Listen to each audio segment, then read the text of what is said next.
This is Iain Bryson, author of I Love You Like One, a letter to my daughter abducted by a cult.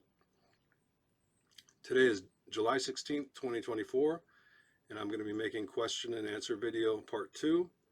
The questions I will be answering are: what are the signs that my daughter had been abused, and why did I miss them?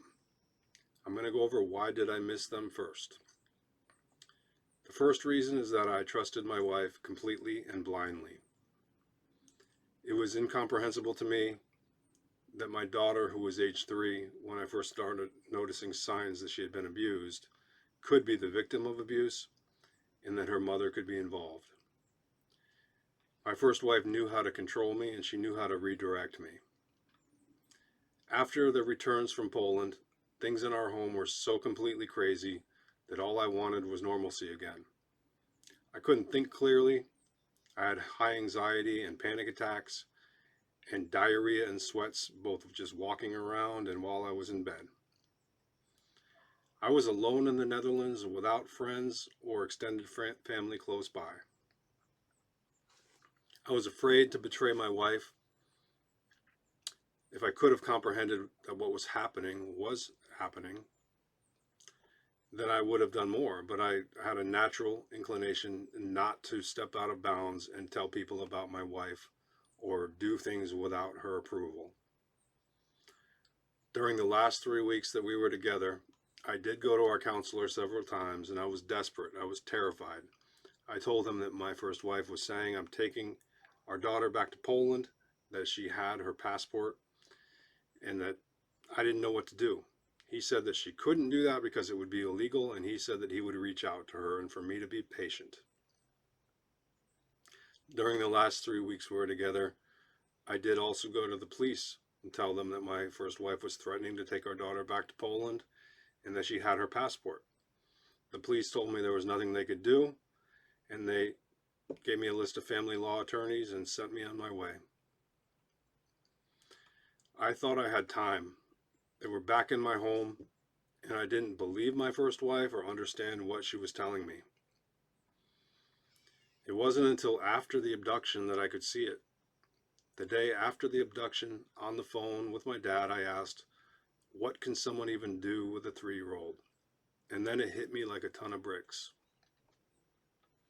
By then, I had gone to the police twice, and they had told me that they couldn't stop my wife and daughter from leaving the country, and that they couldn't do a child abuse investigation on a child under 4 unless there was evidence.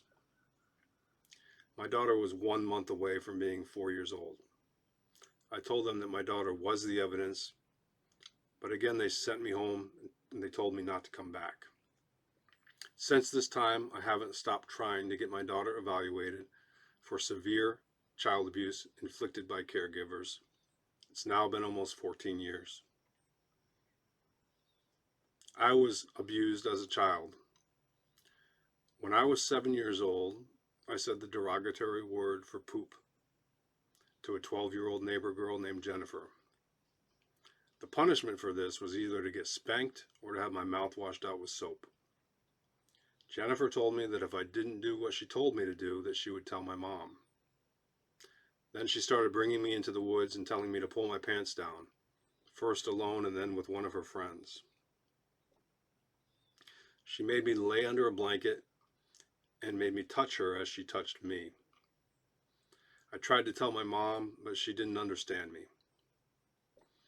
One day when she brought me into the woods, I ran, tripped and fell and broke my collarbone, but I still couldn't say anything because I didn't know what was happening and because I was scared. I drew on Jennifer's house with crayons, but I got in trouble for this. I forgot about this trauma until I was in my early 30s, when my daughter started returning from Poland and painting on her own walls.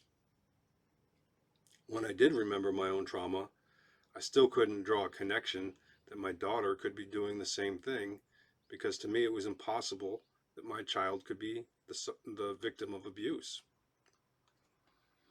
Alice Miller writes, "The repression of past torments and its cost render people deaf to the screams of children and blind to the obvious connections.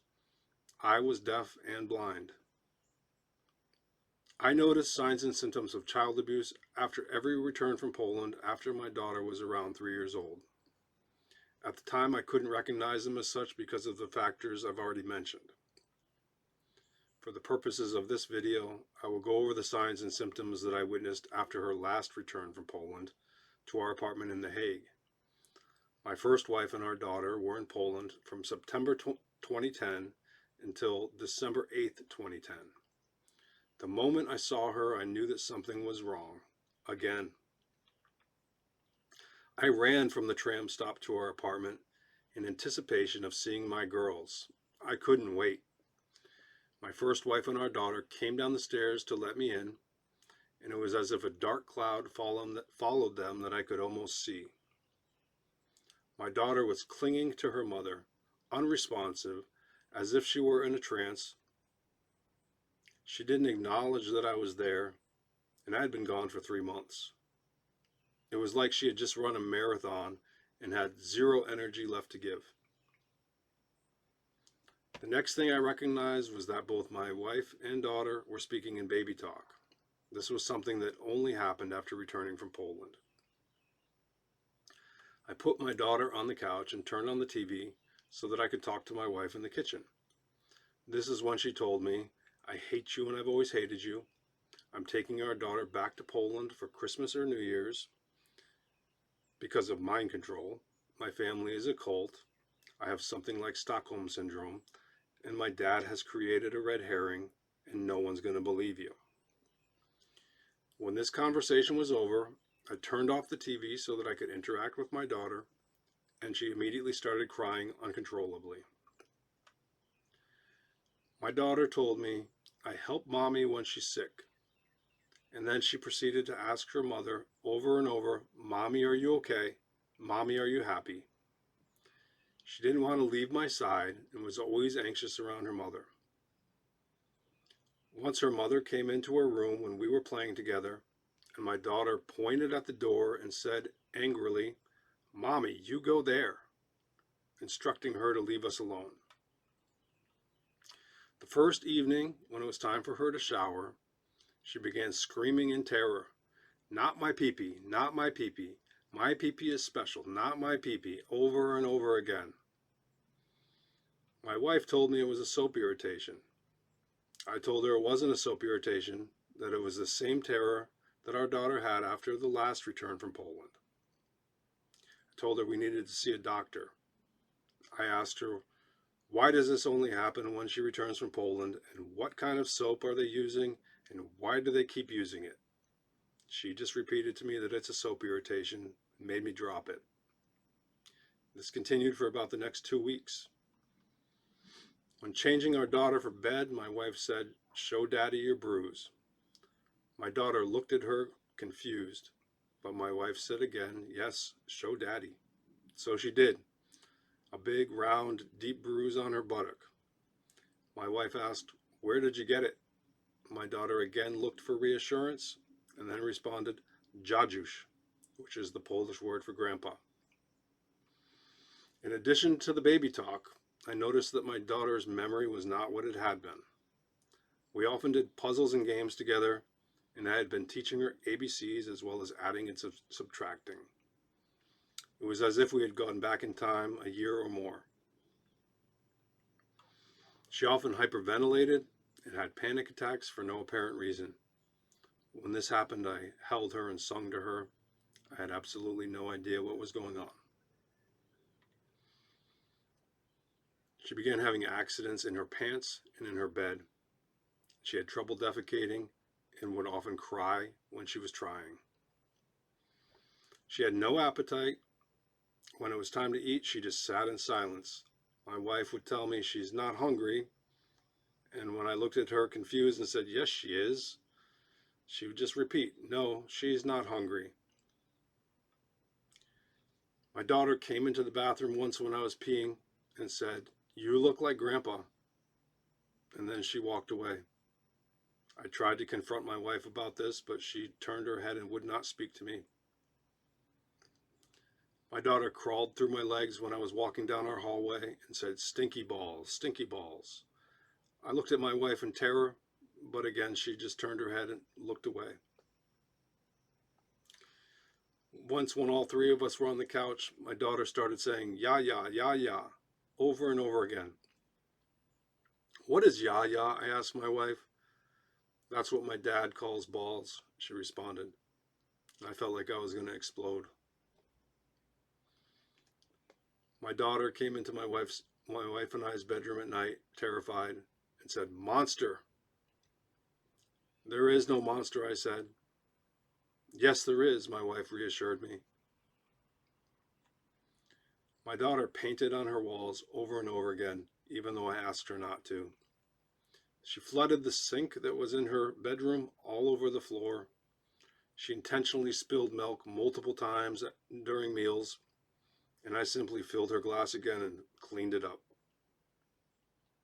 She emptied our potted plants over the furniture and on the floors, and I cleaned that up too. I took my daughter to the library, got her own library card, and checked out some books. When we were reading one of the animal books we got, there were many pictures of many different animals. She picked out one, two turtles mating, and said, "Mommy, what are they doing?" I could tell that my wife was uncomfortable. She responded, "That's what mommies and daddies do sometimes." And she left it at that. The way that I dealt with issues with my daughter was to sit down with her, hold her hands, and look into her eyes, and ask her what was going on. When I tried this, she froze up and wouldn't tell me anything. I let her be, as I didn't want to cause her more distress, and I could tell that me pressuring her to talk was making her afraid. On the last day that I ever spent with my daughter, December 27, 2010, we spent all day outside together, except when we returned briefly home for lunch. When it was time to go back for dinner, my daughter told me that she didn't want to go home, that she didn't want to be with her mommy, that she didn't want to go back to Poland. Eventually, I was able to convince her to go back home, telling her that her mother loved her and that she probably had dinner ready for us. It wasn't long after getting back home that my first wife convinced me that she was taking our daughter to the library to see a friend. I gave my daughter a hug, thinking she was going to the library, and I never saw her again. So that is not a comprehensive list of child abuse symptoms. There's more detail in the book, but that is a list that shows what it was like in my home during the last 3 weeks that we were together. I'm going to make other videos. One of them that I'm going to make is what were the signs in my wife. I appreciate you watching. Thank you, and God bless.